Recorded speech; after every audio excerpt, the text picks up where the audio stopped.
Good morning, Library Land. I'm Dr. Karlos L. Marshall with the Dayton Metro Library, here to bring you another episode of Cataloging a Culture, where we catalog the unique experiences and journeys of Black men in the library profession and the world. Today, we have a very unique and special edition for you here with Director Felton Thomas Jr., CEO and Executive Director of the Cleveland Public Library. How are you doing this morning? I'm great, Carlos. Great to be with you today. Likewise, truly appreciate it. We're situated right now in the special collections room at the main campus, so it's truly an honor and privilege to be here. And over the course of the year now, being in the second season of the podcast, I've had the opportunity to interview the CEO, various different CEOs, board members of Seattle Public Library, CFOs, but the first time to interview a sitting executive director and CEO of one of Ohio's finest institutions. So it's truly an honor to be here. So to get into a little bit into your background, Felton Thomas Jr. is the executive director and CEO of Cleveland Public Library, one of the nation's largest and most respected metropolitan library systems. Under Thomas's leadership, CPL has embarked on an ambitious 10-year facilities master plan to rebuild or renovate all 27 library locations, launch groundbreaking initiatives to address community needs, technology, education, and economic development. And your library system is consistently ranked as a 5-star prestigious library from the Library Journal.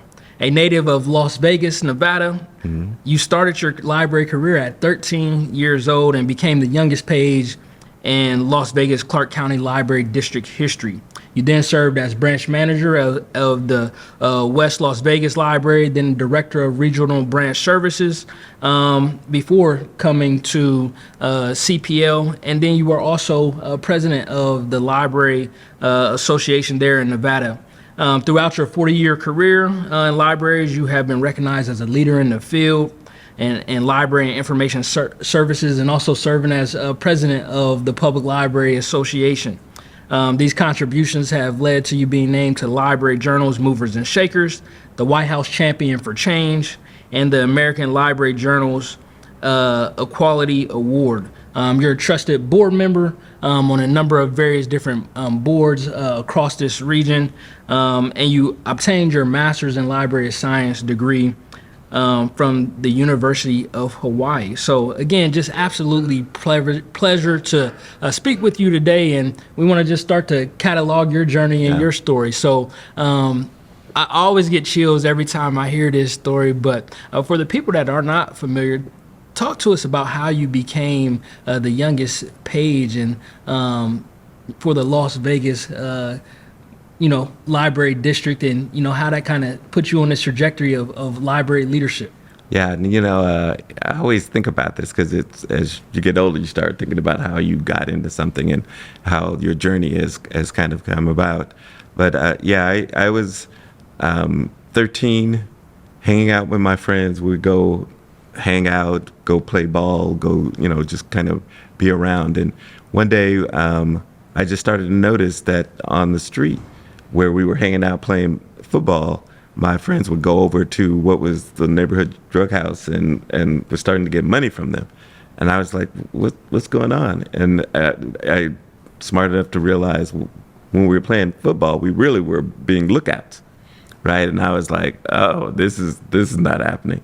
So I felt like I had to figure out, like, how was I going to move forward? I was a smart kid. I knew my parents were helping me to move forward. They wanted me to do some things, but I needed to make that decision myself. So as we would get off the bus, start walking toward where we're going to play football, we'd always pass the library.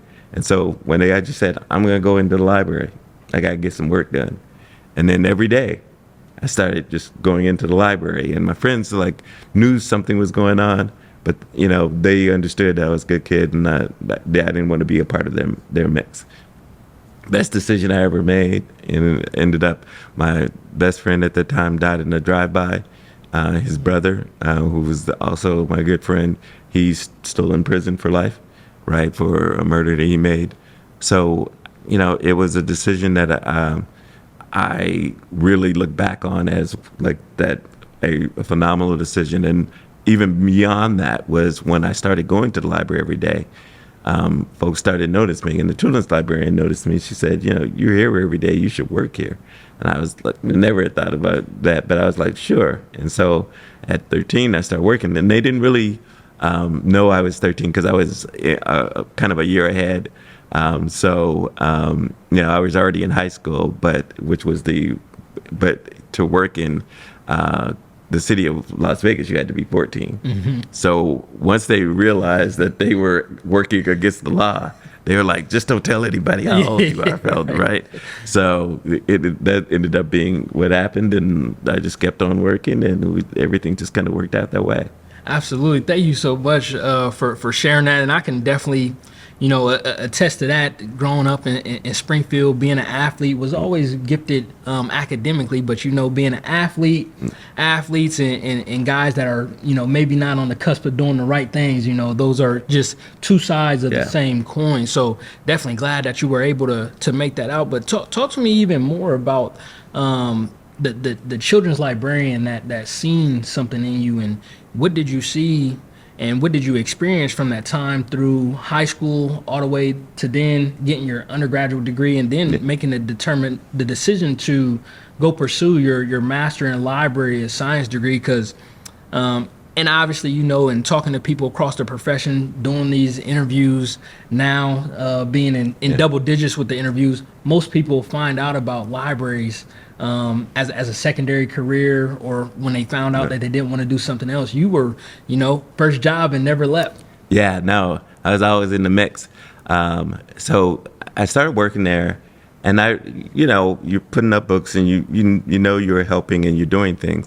But I didn't really understand the importance of libraries till I was, I think, 15, when a woman who lived down the street from where we were, and we lived in a really poor neighborhood, and so the library was really the only place that folks had to go to for information in our community.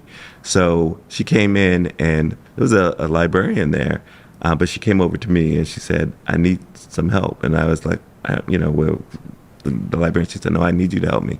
And she took out something that she had gotten from the doctor, and it was a notation, and she said, "I went to the doctor, and they said, this is what I have.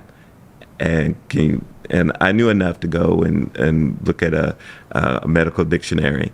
And so I go and I pull it out, and I take the dictionary and I turn it toward her with at the spot that it whatever had been written on the note. And she looked up at me, and I could just see in her eyes that she didn't know how to read. Right?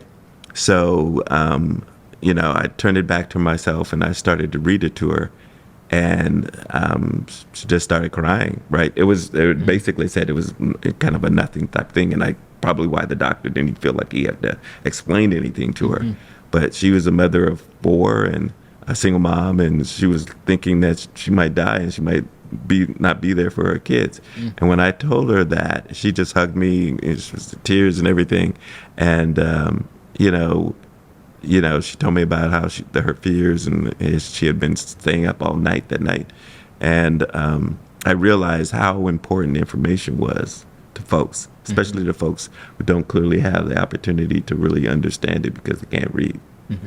And so it was afterwards, after she left, the staff came over to me and were like, "What do you do to make that lady cry? What is going on?" But I told them the story, and it was just one of those things that made me kind of proud of being able to help somebody. Absolutely. Tell us about the story about how you eventually were sent on a one-way ticket to Hawaii, because that's a story that over the years, as we've have continued to converse and built our relationship, that's something that always just sticks with me, and that how that very just people showing up with compassion and care has put you onto this trajectory. Yeah, no, I mean, it was so down the line, I kept working at the library through high school, and then I worked at the library and went to undergraduate at the University of Nevada, Las Vegas. So when I graduated, I actually got my degree in psychology, and my idea was I wanted to be a sports psychologist. And so the library director called me in out of the blue, and I was like, "Uh-oh, what is going on?" He said, "Felton, all the folks, they love you. They think you're the next director of the future, and so my job is to try to talk you into staying and going on to become a librarian." I was like, "I don't really want to be a librarian," but he said, "Well, think about it. Here's the list of places that you can go," and at the bottom of the list was the University of Hawaii. I said, "You pay for me to go to University of Hawaii?" He said, "Well, I think it's accredited." And then that was the goodbye statement that I made. Goodbye. Very fortunate that, that offer to pay for me to go to library school was available to me. But even then, the just, human, folks doing something that just, you just wouldn't imagine. So I was working as I was getting ready to go to library school. And I was like 25, 26 or whatever. I was hanging out with my frat brothers, doing things, whatever. I hadn't saved any money. I didn't even have enough money to buy a plane ticket. And I told my staff that because I was supposed to go in the fall, and I was like, I'm going to probably have to, get myself together, start saving up money because I don't have even enough money to buy a plane ticket. And I'm going to go in the winter session. And the next day I come into work, and in my mailbox was a envelope. And I opened up the envelope, and it was a check for $1,000 with a letter from my supervisor. And she said, "You're going to go to library school. You can't disappoint us." Right? And that was heavy. Yeah. That was heavy. But yeah, I ended up, going and taking that check, going and buying the ticket, went to library school, finished my master's at University of Hawaii in a year, came back, worked, paid her back, right? And that was my proving point. Wow. Right? Every person has that one point where they change their life. And that one commitment to me to say to me that I have to believe in myself more than other people believe in me was a wonderful space for me. That's so powerful. Like I said, I get chills every time just hearing you talk about that story and that single act, and then for you to come back and to pay that back. And if you could talk about then, because you became a branch manager at the West Las Vegas Library, and I seen, what was it, last year or roughly so, they opened up a new branch. It looks amazing there. Then you went on to become a regional services director. But who are the people and the mentors that you had in this profession along the way that have helped you get to where you are? Because I also want to thank you for the relationship that we've had over the years, and the mentorship and guidance that you've provided me, and how that's helped me in my career and following in your footsteps, being named to Library Journal Movers and Shakers this past year, and just the knowledge that you give. And it's not always about time, it's about intentionality. So who are some of those people for you? So what is a really interesting thing, and sometimes very interesting, how life can be a proving ground. The Las Vegas Clark County Library system was, a system in Las Vegas that no one really thought about, because, we're in Las Vegas. Nobody even thinks about libraries in Las Vegas, right? And you have all the big systems in the Northeast. But working beside me was Tom Fay, who is now the director of the Seattle Public Library. Me and him worked as pages together. Right? I've known each other for 40 years. I've met him before. Yeah. And then my boss, as I became the manager, I came back and I became the assistant manager at West Las Vegas Library underneath Kelly Richards, who is the executive director of Philadelphia's public library right now. Wow. Right. And so me and Kelly worked very closely together. And then when he left, I became the manager at West Las Vegas. And so it is just odd that you have three of the biggest libraries in the country all connected to people from Las Vegas 30 years ago. Right. But during that period of time when Kelly and I were there, we got introduced to the Black Caucus of the American Library Association, and the Black Caucus decided to come to Las Vegas to do their conference, which was hilarious because we would have meetings they would come down to do site meetings, and no one would show up for 2 hours, right? The meeting is supposed to be at 10 o'clock, but if nobody even appears until noon because everybody's been out gambling all around during that period of time. So it was a really interesting thing. But at that point in time, I got to get to meet Dr. Josie, met Stanton Biddle. I met a lot of folks from the Black Caucus. And then the person that was the most interesting, I didn't really talk very much to him, but at the same time, at the conference there, and he was on the site conference committee, was Andrew Venable, who was the director of the Cleveland Public Library at the time. And he was the first Black person I ever seen who was the director of a library system. And I always I could be, you never think, whether you could be, someone's going to hire you to be a director. And I thought he was the director of Cleveland. So when Cleveland called and was interested in me, I knew they were legitimate, right? Because they already had a Black library director. But also, when they called in a very different way than all the other library systems were calling me. I was getting when I moved over to become the library director here from Las Vegas, I was getting recruited from a lot of places, but you could tell right away that they were recruiting me to have me as a name on the top 6, just so they could say that they had recruited somebody of color. Yeah. But I wasn't seen as a viable option. Rooney Rule.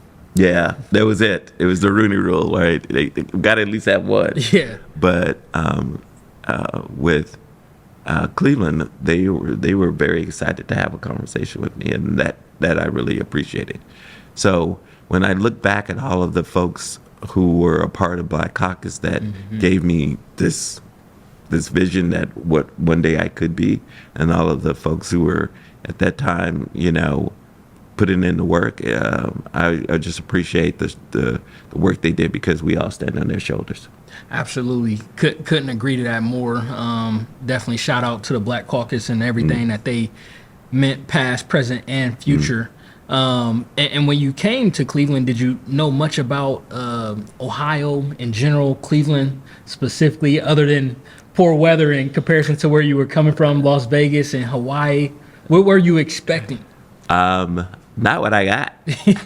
I mean, I think there was always, I will share a couple of stories with you, because I did get the job I came in for the interview in October, and Cleveland was somewhat cold, but not like what I was going to find out Cleveland could be, right? And so we got I did my interview, and I walked around, and it was very quiet here as the city, and I was like, this is Vegas is always energy. That place is always energy.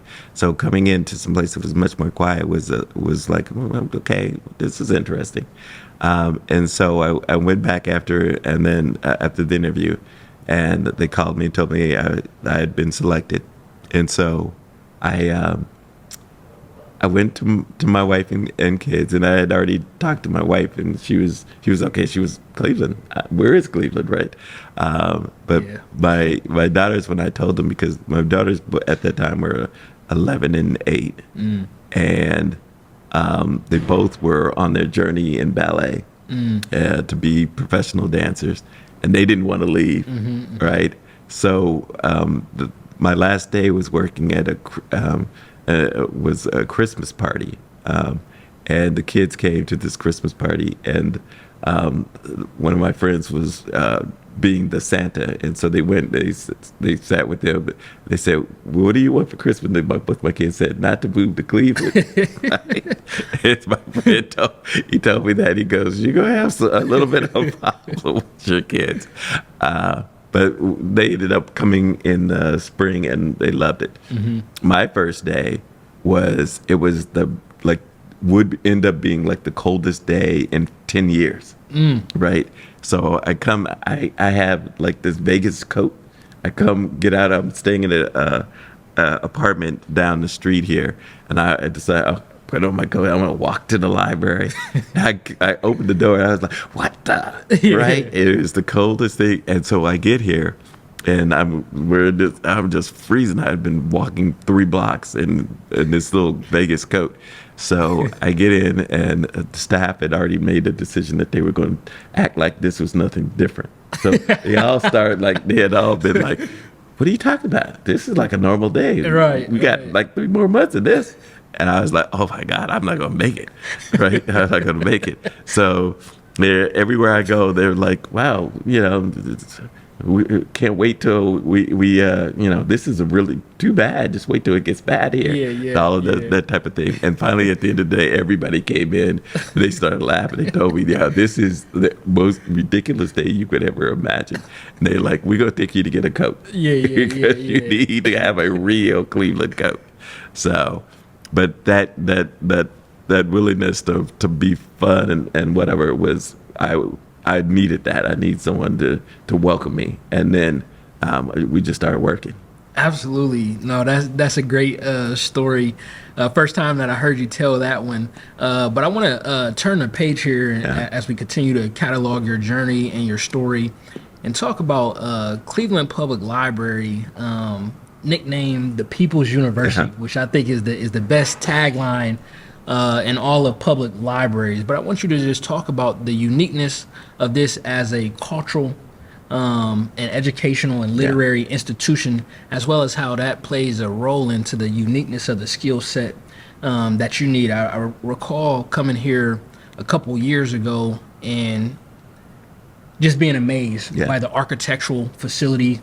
Myself, before working at Dayton Metro Library, I worked at the University of Dayton for 8 years. And this main campus really does feel like a university campus in the various different subject matter expertise for your research and your archival department that you have, the world's largest chess collection, and just, again, the research and archival apparatus that you have is really only comparable to arguably none.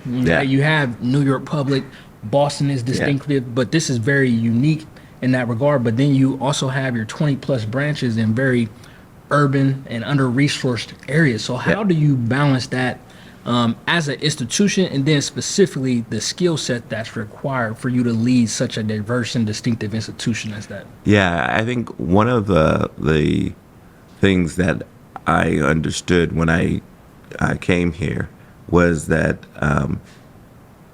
this was not just going to be what would be a normal kind of public library where you're really concentrated on trying to provide as many popular items to your community as you possibly could.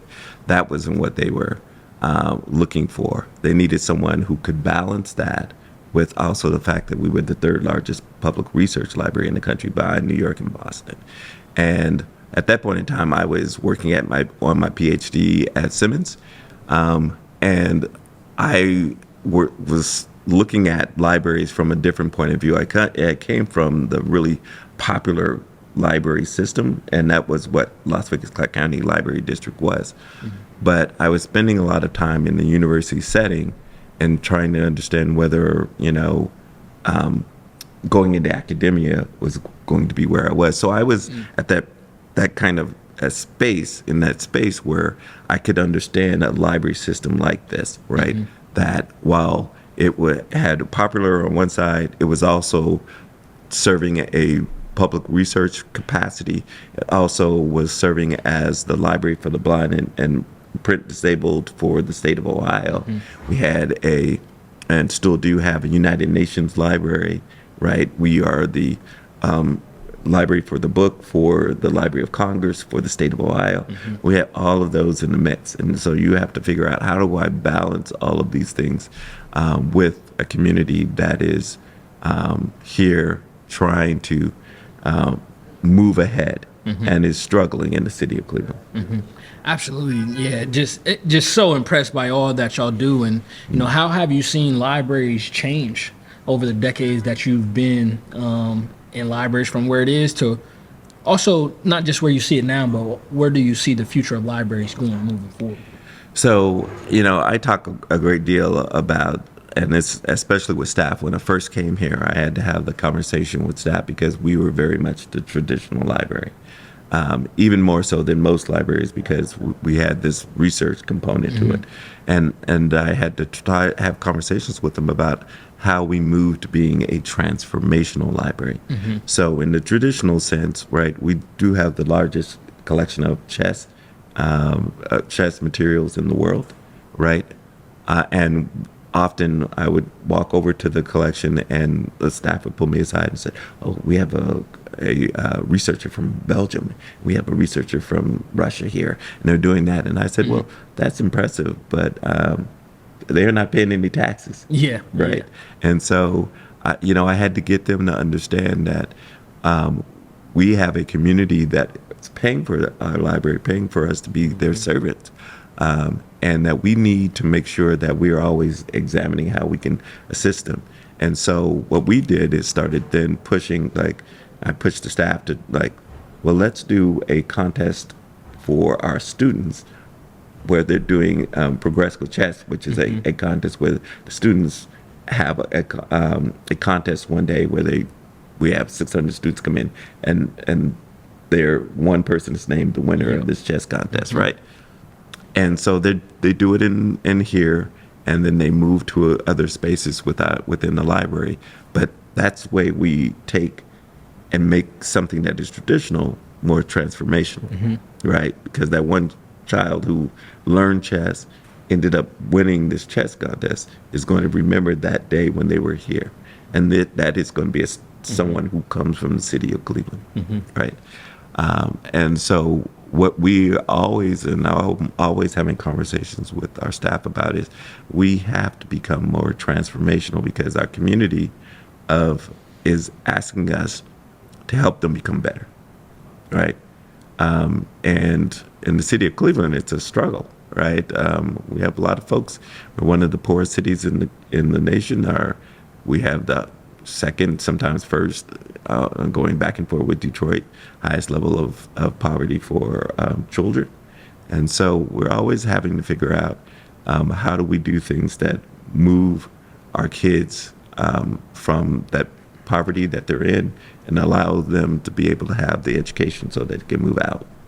And do you have, with that in mind, meeting the demands and the signs of the time, trying to meet people where they are, and just that libraries are fundamentally community resource centers, right? And we're providing people the access and the tools and the information that they're seeking,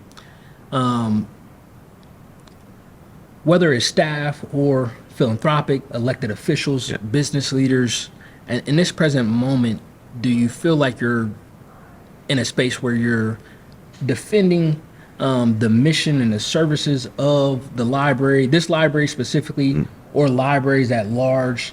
Are you hearing conversations about are libraries getting into mission creep? Are they getting away from their fundamental mission around education, youth literacy, and things of that nature? Or do you feel like people are coming around and understanding the full veracity of what libraries at their core always were meant to be?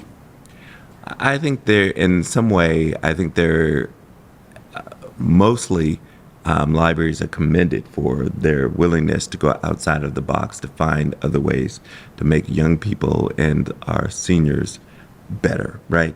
I think people were surprised when we could say that of our 8 years ago when we had 4 million visits, 400,000 of those visits were people who were coming in and doing job placement things. They were coming in, working on resumes, doing applications online, which is now the only way many of the applications are accepted.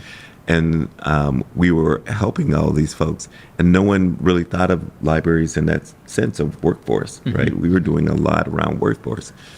And at that point in time, I think many in the government felt like that was an important space for libraries and that they didn't understand that and that there needed to be additional funding for libraries. But since there has been this this kind of idea that libraries really should only be like one thing, and that's just kind of big warehouses for books. And I just think that we're losing sight of the fact that you can't put the toothpaste back in the tube, right? Libraries have to go and be what the community wants them to be. That's why people pay their taxes. That's why people are, I think what the recent survey of Ohio community members found that 90% of them believe in libraries. They love their libraries and their communities. They believe in what we do. And many of the times when we're doing that, or we're providing lunches for kids, after school lunches for kids, or we're doing some other program, these are things that folks may not understand why it's happening in the library. But if it didn't happen in the library, it might not happen. Absolutely. Right. Yep, absolutely. And I want to talk a little bit more about the financial implications. You talked about the researcher coming in from Belgium that's not paying taxes. We're ultimately here to pay and to provide services that taxpayers believe that they're supposed to receive. That study that was recently released by the Ohio Library Council and specifically said that Ohio taxpayers feel like they are receiving the return on investment. But now we're also in a shifting of a world where there's certain much uncertainty moving forward related to the public library fund, the cost of facilities to maintain facilities as you're embarking upon an ambitious facilities master plan, the financial implications around ebooks, and everybody loves ebooks but don't really understand the financial parameters around that. And then also this budding and emerging anti-tax movement that seems to be proliferating across the country, Ohio being no exception. So what are your thoughts just in terms of the financial viability of public libraries in general, but Ohio moving forward, as it seems like we really have so many external pressures more than ever, arguably more than ever, that are outside of our control? Well, this is a really interesting question. I was talking to a former board member of ours. She's 95 now. I called her on her birthday, and I was talking to her, and I was telling her all the things that we're dealing with. Pretty much the same list that you broke down. And she said, "Stop your whining." Right? She said, basically, we have seen all of this before. All of in this country, and she's 95 years old. She's seen pre-civil rights America, and she said, we have seen all of this happen before, and in America we will have these highs and we will have these lows. Right? Your job is to just keep working through that to make sure that the next generation of folks who come will have the ability to stand on your shoulders and take us to bigger highs and then lower and not as low lows. So I was it made me a little bit more optimistic about the way things are, and the fact that I can't get caught up in so much in worrying about all of the challenges we have, right? Because and this too shall pass, right? And we just have to keep moving forward, and that's just in the same way when I talked to my two daughters who are professional dancers, and they're talking about this, and then I said, just get up and grind every day. Every day is a grind. We just get up and work, and they just adopted that mindset. And as I talk to my staff, we just got to adopt the fact that there are factors that we just don't have control over. But we can control what we control, and we can control making sure that the people of Cleveland feel like they have a library system that is caring about them. And when you talk about y'all caring for the people of Cleveland, me personally, one of the most innovative things that I feel like y'all are doing is related to the mixed-use development that you're doing with a couple of your branches. As somebody that runs a community development corporation, I myself am also the VP of Southwest Ohio's largest Chodo community housing development organization. I mean, we have holdings of hundreds of apartments from, new build construction, infill development to rehab and resales. And, I remember going on a tour in the MLK branch with the hard hat construction a couple years ago, and went back to see the finished product just yesterday. And was also doing additional research and prepping. I think y'all told me last time, but you're also starting construction for another one of the branch locations that will be senior housing. Which again, extremely fascinating, particularly in an urban dense population where those opportunities are limited. And you had the foresight to sell the air rights of the MLK branch. And so I just want to know more about, how does something like that come to fruition, and how can that be a blueprint moving forward for libraries across the country? So early on, when we were working on our facilities master plan, I would go to our council folks, and I didn't think they really understood it. They would be going, "Oh, great, we're going to have a new library in our community." And I said, "No, I want you to think about this differently. I want you to think about, you can have an anchor for something that you want to do.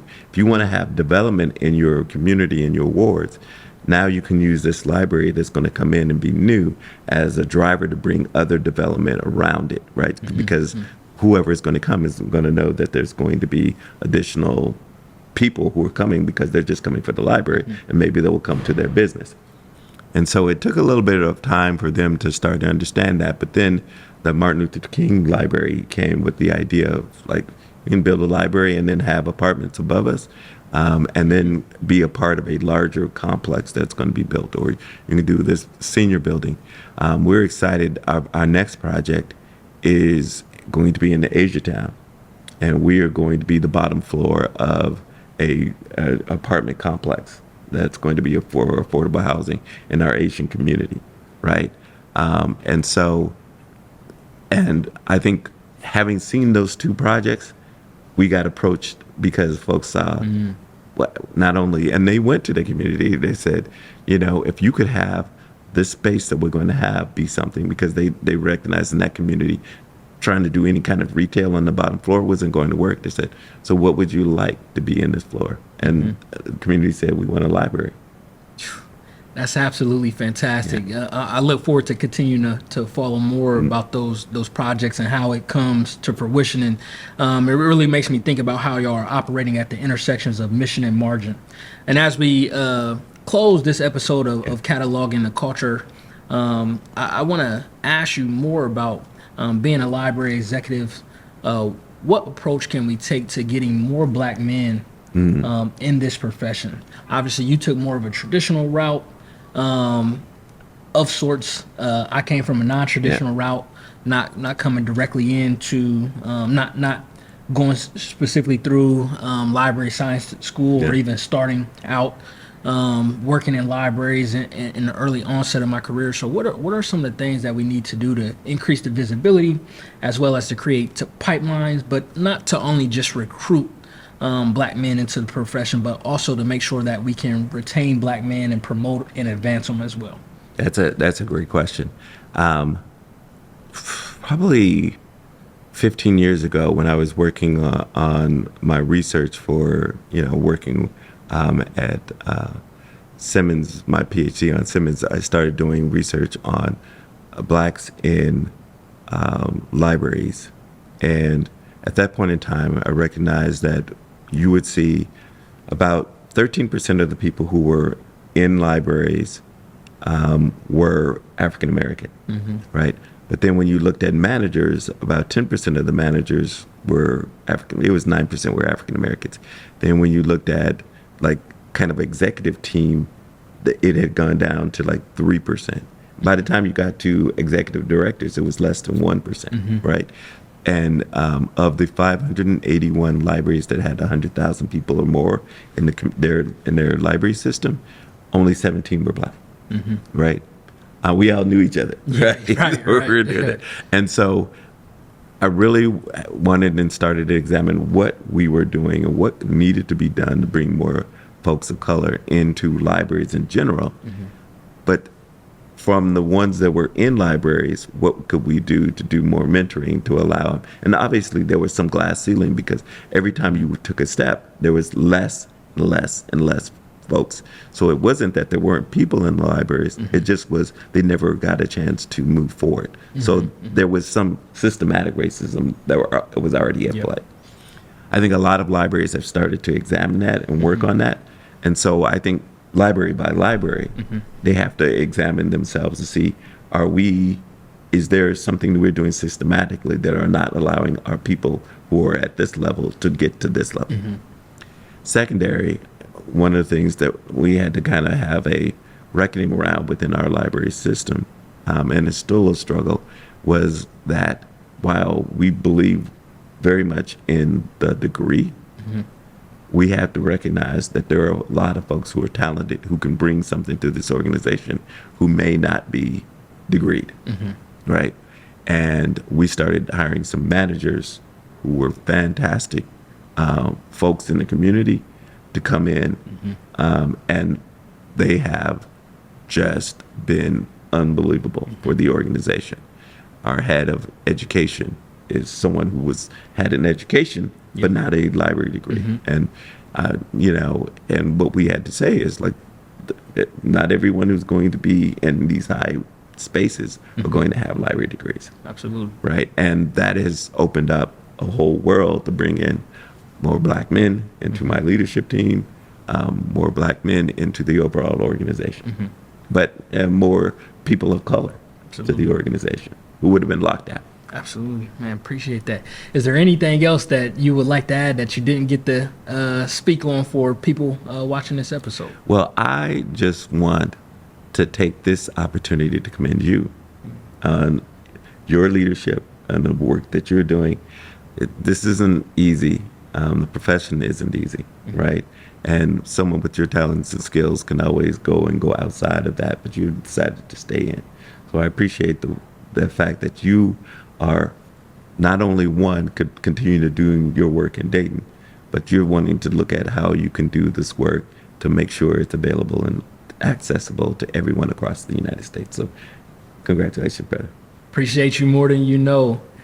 Thank you all for tuning in. Again, this was another episode of Cataloging the Culture, where we seek to amplify the voice and visibility of Black men working in and across libraries across the United States and beyond. Again, I'm your host, Dr. Karlos L. Marshall. Until next time.